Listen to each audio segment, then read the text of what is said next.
नमस्कार दोस्तों, आप देख रहे हैं लक्ष्य स्कूल 2 और जैसा कि आपको पता है हमने क्लास 7th की सीरीज़ चलाई हुई है ज्योग्राफी की सामाजिक अध्ययन। इसमें हम पढ़ रहे हैं हमारा पर्यावरण जो कि ज्योग्राफी की आपकी बुक है। इसमें हमने पहला चैप्टर कवर कर लिया है। आज हम पढ़ेंगे सेकंड चैप्टर जिसका नाम है हमारी पृथ्वी के अंदर। तो इसके बारे में हम पढ़ेंगे। सेकंड लेसन है जिसका नाम है हमारी पृथ्वी के अंदर। तो इसमें हम साथ-साथ में समझते चलेंगे और इसके नोट्स भी साथ-साथ में बनाते चलेंगे। तो सबसे पहले आप इस डायग्राम को देखने की कोशिश करें जैसा कि आपको दिख रहा है पृथ्वी का आंतरिक भाग। तो इसमें ये 3D पिक्चर है। इसमें हम सबसे पहले आपको प्रॉपर्टी के बारे में दिखाया हुआ है कि प्रॉपर्टी क्या है और स्थलमंडल इनके बारे में हम प्रीवियस लेसन में पढ़ चुके हैं। तो आज हम प्रॉपर्टी के बारे में, मेंटल के बारे में, क्राउड के बारे में और आंतरिक क्राउड इन सब के बारे में थोड़ा थोड़ा सा पढ़ेंगे। तो जैसा कि हमारे पास जानकारी दी हुई है इसको हम समझते चलते हैं। तो हमारी पृथ्वी एक गतिशील ग्रह है। इसके अंदर एवं बाहर निरंतर परिवर्तन होता रहता है। तो क्या आपने कभी सोचा है कि पृथ्वी के आंतरिक भाग में क्या है? तो पृथ्वी किन पदार्थों से बनी हुई है? तो जैसा कि आपको पता है कि पृथ्वी जो है वो गतिशील है, आंतरिक तौर पे भी और बाहरी तौर पे भी। तो आंतरिक तौर पे कैसे गतिशील है, आज हम इसके ऊपर चर्चा करेंगे। तो पृथ्वी का आंतरिक भाग, जैसे ही आप सभी लोगों ने प्याज देखा होगा। जब हम प्याज को छीलते हैं तब आपने देखा होगा कि उसके ऊपर एक लहर के बाद दूसरी लहर, यानी एक परत के बाद दूसरी परत, तीसरी परत, इस तरह से काफ़ी सारी परतों से वो बना होता है। तो उसी तरह से आप देखेंगे कि जो हमारी पृथ्वी है वो भी उसी तरह डिफरेंट सतह से बनी हुई है, डिफरेंट परतों से बनी हुई है। तो इसमें मेनली हम 3 परतों के बारे में जानते हैं। कौन कौन सी परतें हैं, आइए देखते हैं। तो पहली परत जिसका नाम है प्रॉपर्टी। तो पृथ्वी की ऊपरी सतह, पृथ्वी का ऊपरी भाग जो हम देखते हैं, जिसके ऊपर मिट्टी, कंकड़, पत्थर सब कुछ हमें दिखता है, उसे हम कहते हैं प्रॉपर्टी। तो ये सबसे पतली परत होती है। यह महाद्वीपीय संहति में 35 किलोमीटर एवं समुद्री सतह में केवल 5 किलोमीटर तक है। तो आप देख रहे होंगे सतह पर 35 किलोमीटर और समुद्र से 5 किलोमीटर की गहराई पर। गहराई की बात कर रहे हैं हम, क्योंकि सतह से समुद्र की गहराई जो है वो ज़्यादा होती है। तो इसीलिए यहाँ पर जब हम सतह से गहराई को खोदने की कोशिश करेंगे तब हम 35 किलोमीटर तक खोदेंगे, और जब हम समुद्र में खोदने की कोशिश करेंगे यानी नीचे जाने की कोशिश करेंगे गहराई में, तब 5 किलोमीटर तक जाने के बाद जो है वो हमें प्रॉपर्टी जो है वो उसकी परत जो है वहाँ तक उसकी पकड़ है। तो महाद्वीपीय संहति मुख्य रूप से सिलिका एवं एल्मीना जैसे खनिजों से बनी हुई है। तो महाद्वीप पे जब हम खोदने की कोशिश करते हैं तो जो हमें खनिज प्राप्त होते हैं, कौन कौन से? सिलिका एवं एल्मीना। तो इसीलिए इसे कहते हैं सीएल। ये तथा सी का मतलब सिलिका और एल का मतलब एल्मीना। तो ये हमें दो पदार्थ देखने को मिलते हैं। और जैसे ही हम महासागर की प्रॉपर्टी पर नीचे की तरफ खोदना शुरू करते हैं, हमें कौन कौन से पदार्थ मिलते हैं? सिलिका एवं मैग्नीशियम, जिसे हम सी में कहते हैं। सी से सिलिका और में से मैग्नीशियम। चित्र 2.2 आप देख सकते हैं, महाद्वीपीय प्रॉपर्टी एवं महासागरीय प्रॉपर्टी। तो महाद्वीपीय प्रॉपर्टी आपको दिख रही होगी कि काफ़ी ऊपर है और महासागरीय प्रॉपर्टी काफ़ी गहराई में। तो जब हम गहराई से खोदते हैं नीचे की तरफ तब हमें सी में, और महाद्वीपीय प्रॉपर्टी से जब हम नीचे की तरफ खोदते हैं तब हमें सीएल यानी सिलिका और एल्मीना देखने को मिलते हैं। तो यहाँ पे हम बात कर लेते हैं विश्व की सबसे गहरी खान। तो दक्षिण अफ्रीका में स्थित तथा इसकी गहराई लगभग 4 किलोमीटर है। तो दक्षिण अफ्रीका में एक खान है जिसकी गहराई 4 किलोमीटर तक है तथा इंजीनियरों ने इसे 6 किलोमीटर तक खोद लिया है। तो पृथ्वी के केंद्र तक पहुंचने के लिए जो बिल्कुल असंभव है, आपको समुद्र से सतह से 6000 किलोमीटर गहराई तक खोदना होगा। तो आप देख सकते हैं कि हमें यहाँ पे पृथ्वी का आंतरिक भाग जो केंद्र है वो दिखाया हुआ है, यानी क्रोड। अगर हमें क्रोड तक पहुँचना होगा कहाँ से? प्रॉपर्टी से, तब हमें तकरीबन 6000 किलोमीटर तक खोदना पड़ेगा, जो कि असंभव है। और ये असंभव क्यों है ये भी देखेंगे। तो आप पढ़ चुके हैं, हमने प्रॉपर्टी के बारे में बात कर लिया, जो कि पृथ्वी की पहली परत है आंतरिक हिस्से की। अब हम पढ़ेंगे दूसरी परत के बारे में।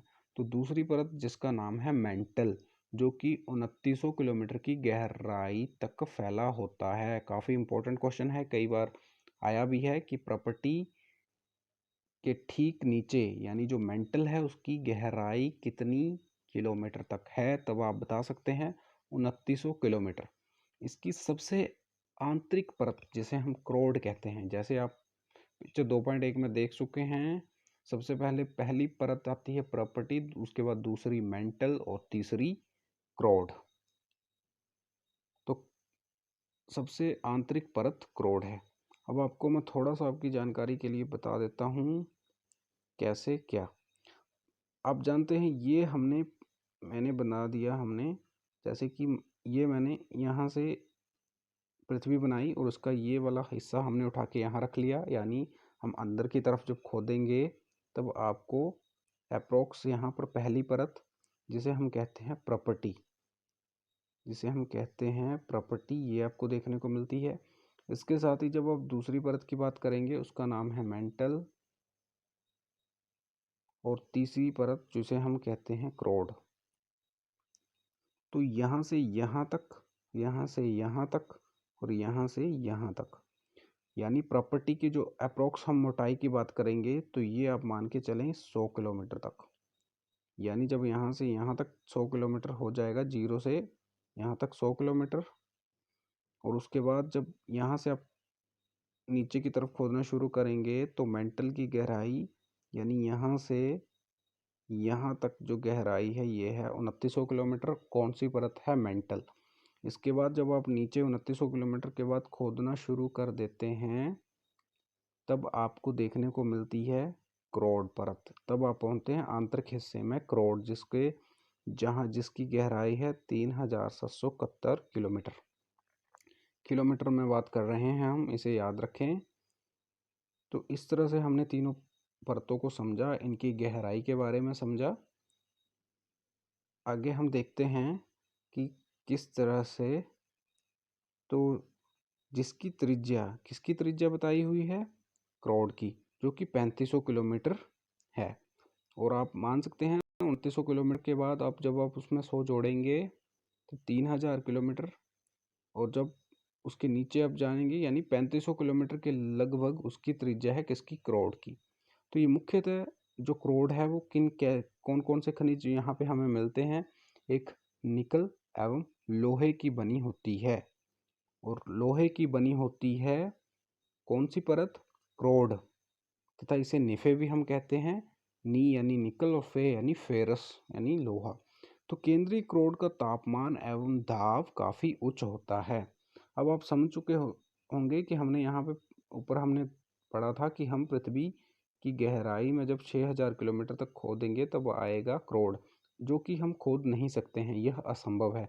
अब असंभव क्यों है आपको पता चल गया होगा, क्योंकि जो पृथ्वी की आंतरिक हिस्सा है वो लोहे जैसी परतों से बना हुआ है। लोहा निकेल जैसी परतों से यानी काफ़ी कठोर पदार्थों से बना हुआ है, और हम इनको खोदना हमारे इंसान के लिए असंभव है। तो इसीलिए हमने यहाँ पे इसे असंभव माना है। तो हम बात करेंगे, क्या आप जानते हैं, आप देख रहे होंगे पृथ्वी के आयतन का केवल 1% हिस्सा ही प्रॉपर्टी है। सबसे कम हिस्सा जो है वो पृथ्वी के आयतन का कौन घेरता है? प्रॉपर्टी। और सबसे ज़्यादा 84% मेंटल। इंपॉर्टेंट क्वेश्चन है, पृथ्वी के आयतन का केवल 1% हिस्सा ही प्रॉपर्टी, 84% मेंटल एवं 15% क्रोड है। पृथ्वी की त्रिज्या आपको यहाँ पे बता दी है 6371 किलोमीटर, जो है पृथ्वी की त्रिज्या है। अब आप शब्द की उत्पत्ति देख रहे होंगे, हम शेल के बारे में पढ़ेंगे तब हम जानेंगे इन शब्दों के बारे में, इग्नस, सेडिमेंट्री और मेटामॉर्फिक। तो मेटामॉर्फिक का मतलब होता है रूप परिवर्तन, सेडिमेंट्री यानी स्थिर, इग्नस यानी अग्नि। देखने की कोशिश करते हैं शेल। तो पृथ्वी की प्रॉपर्टी अनेक प्रकार के शेलों से बनी होती है।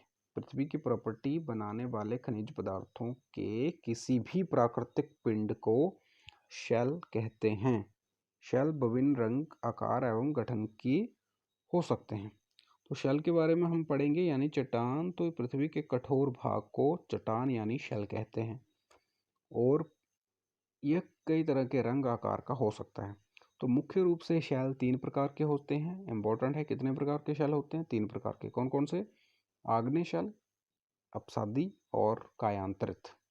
आग्नेय यानी इग्नस, अपसादी यानी सेडिमेंट्री, शेल यानी शेल कायांतरित यानी मेटामॉर्फिक। तो इस तरह से 3 प्रकार के शेलों के बारे में हमने पढ़ा, और पृथ्वी के आंतरिक परतों के बारे में भी, वो भी 3 हैं, और शेल भी कितने हैं? 3 प्रकार के। तो जब अब हम मैग्मा के बारे में पढ़ते हैं। द्रवित मैग्मा ठंडा होकर ठोस हो जाता है। इस प्रकार बने शेल को आग्नेय शेल कहते हैं। तो आग्नेय शेल किसे कहते हैं? जब द्रवित मैग्मा ठंडा होकर ठोस हो जाता है तो जो शेल बनता है उसे हम कहते हैं आग्नेय। अब इसे हमने आग्नेय शेल क्यों कहा? आग्नेय यानी अग्नि। तो ये शेल जो है द्रवित मैग्मा, आपने मैग्मा देखा होगा, जो भी जैसे ही ज्वालामुखी के अंदर जो लावा होता है, जो जब ज्वालामुखी के वो अंदर होता है तब हम उसे मैग्मा कहते हैं, और जैसे ही बाहर निकल जाता है तब हम उस मैग्मा को नाम देते हैं लावा का।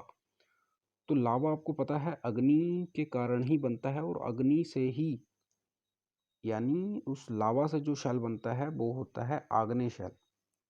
तो आग्नेय शेल यानी जब लावा जैसे ही बाहर निकलता है, या ज्वालामुखी के अंदर भी मैग्मा होता है, वो भी जैसे ही जम जाता है, जैसे ही वो जमता है उसे हम उस प्रकार के शेल से जो पदार्थ बनता है, जो शेल बनते हैं, उसे हम कहते हैं आग्नेय शेल। तो वो बहुत ज़्यादा गर्म होता है, और गर्म होता है आग्नेय शेल। इसीलिए गर्म होने के कारण हमने उसे नाम दिया है आग्नेय शेल का। और ये 2 प्रकार का होता है, अंतर्वेदी शेल और बहिर्वेदी शेल। तो क्या आप ज्वालामुखी से निकलने वाले लावा की कल्पना कर सकते हैं? तब हम इसे देखने की कोशिश। तो यहाँ पे आप देख रहे हैं, आपको पिक्चर दिखाई दे रही होगी जिसमें आप एक ज्वालामुखी देख रहे होंगे। तो जैसे ही आप देख रहे होंगे, जैसे ही ये लावा जो है वो इस ज्वालामुखी के अंदर है। अब जब ये ज्वालामुखी के अंदर है तब हम इसे मैग्मा कहेंगे, और जैसे ही ये बाहर आ जाता है, यानी मैं कहने की कोशिश कर रहा हूँ कि जब ये मैग्मा, ये आप देख रहे होंगे, अब इसे हम पृथ्वी के अंदर है जो आग, उसे हम मैग्मा कह रहे हैं, और जैसे ही ये आग बाहर आती है तब हम इसे कह देते हैं लावा। तो जैसे ही ये आग बाहर आ गई, इसे हम लावा कहेंगे, और ये अंदर ही रहती है तब हम इसे कहते हैं मैग्मा। मैं सिर्फ इतना कहने की कोशिश कर रहा हूँ, आप समझने की कोशिश करें कि जब ज्वालामुखी के अंदर जो आग होती है उसे हम कहते हैं मैग्मा, और जैसे ही ये मैग्मा बाहर आ जाता है इसे हम लावा का रूप दे देते हैं। तो इसी से 3 प्रकार के शेलों का निर्माण होता है, जिसे हम इग्नस, और उसके बाद सेडिमेंट्री, और उसके बाद मेटामॉर्फिक रॉक कहते हैं। तो यहाँ पे आप देख रहे होंगे, इसके बाद हम अब इसका एग्जाम्पल भी देख सकते हैं। जैसे ये आपको दिखाई दे रहा है इस पिक्चर में, आप देख रहे होंगे, इसे हम कह रहे हैं लावा। तो इस लावा से, जब ये लावा जैसे ही पृथ्वी के बाहर आ जाता है और ठोस रूप ले लेता है, तो हम इसे कहते हैं आग्नेय शेल। जैसे ही लावा पृथ्वी के बाहर आया और इसने ठोस रूप लिया, इसे हम कह देंगे आग्नेय शेल। यानी ये एकदम आग से बना हुआ है, और ये बहुत ज़्यादा गर्म होता है, जिसके कारण इसके ऊपर किसी भी तरह के जीव जंतु नहीं ठहर पाते हैं। अब हम आगे भी देख लेते हैं साथ ही साथ। तो यहाँ पे आप देख रहे होंगे, जो आप पिक्चर आपको दिखाई दे रही होगी, ये जो पर्वत है ये बना हुआ है सेडिमेंट्री रॉक के कारण, यानी कायांतरित सेडिमेंट्री। तो यहाँ पे आप देख रहे होंगे, ये आपको दिख रहा है सेडिमेंट्री। सेडिमेंट्री यानी अपसादी, अपसाद। इसमें अवसाद जो हैं वो यानी जब जंतु जिसे आप देख रहे होंगे नीचे आपको दिख रहा होगा कि इसमें काफ़ी ज़्यादा दरारें हैं और काफ़ी ज़्यादा इसमें गैप है। तो ये यहाँ पे ये भी आप देख रहे होंगे सेडिमेंट्री रॉक आपको दिख रही होंगी, इसमें भी काफ़ी ज़्यादा दरारें, काफ़ी ज़्यादा गैप है। तो इसे हम कहते हैं अवसादी शेल।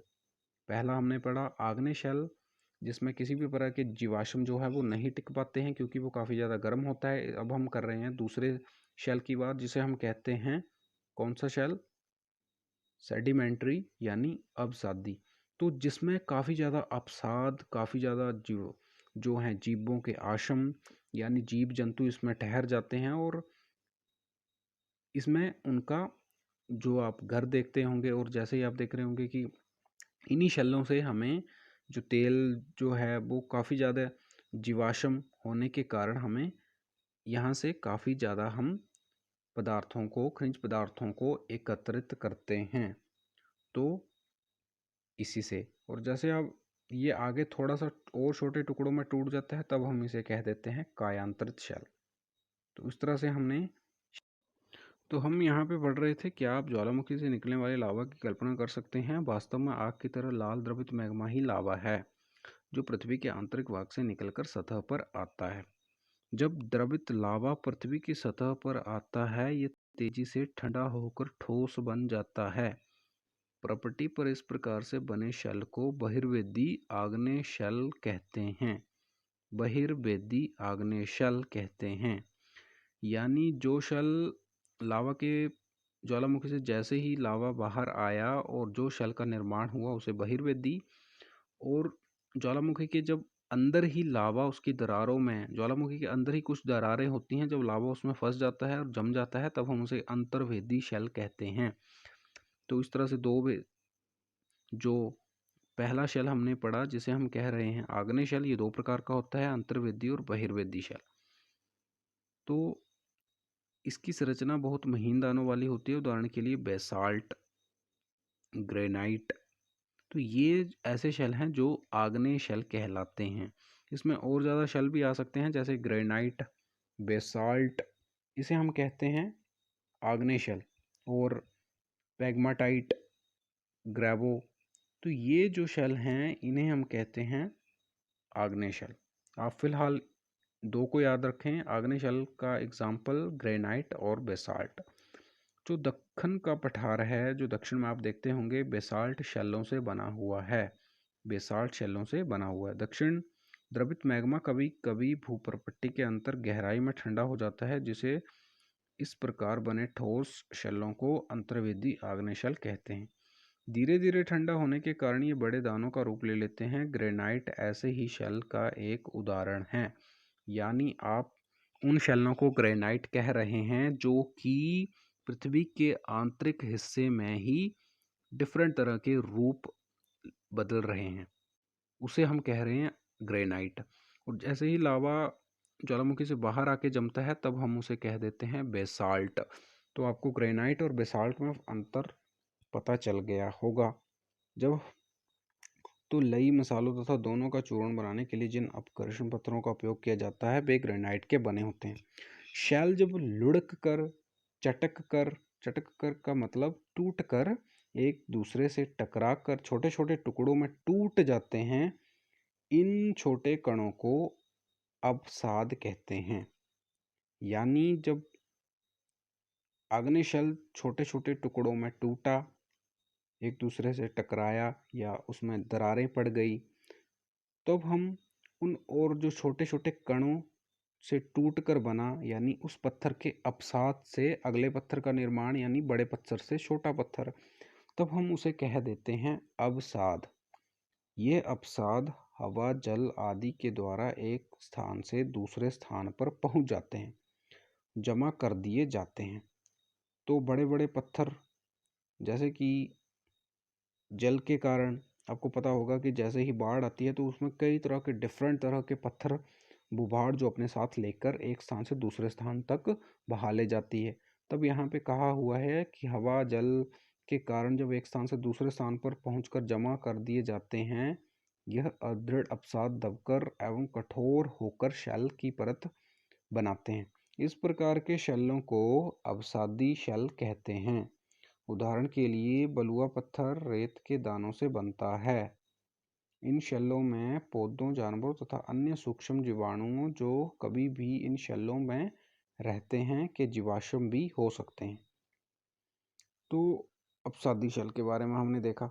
आग्नेय एवं अपसादी शेल उच्च ताप एवं दाब के कारण कायांतरित शेलों में परिवर्तन हो सकते हैं। अब तीसरे शेल के बारे में पढ़ रहे हैं, कायांतरित शेल, जिसे हम कहते हैं मेटामॉर्फिक। तो आग्नेय शेल से डायरेक्ट भी कायांतरित शेल का निर्माण हो सकता है, और आग्नेय शेल से अपसादी शेल और अपसादी शेल से कायांतरित शेल, ऐसे भी इन पत्थरों का निर्माण हो सकता है। उदाहरण के लिए चिकनी मिट्टी, स्लेट, चूना पत्थर संगमरमर में परिवर्तित हो जाते हैं।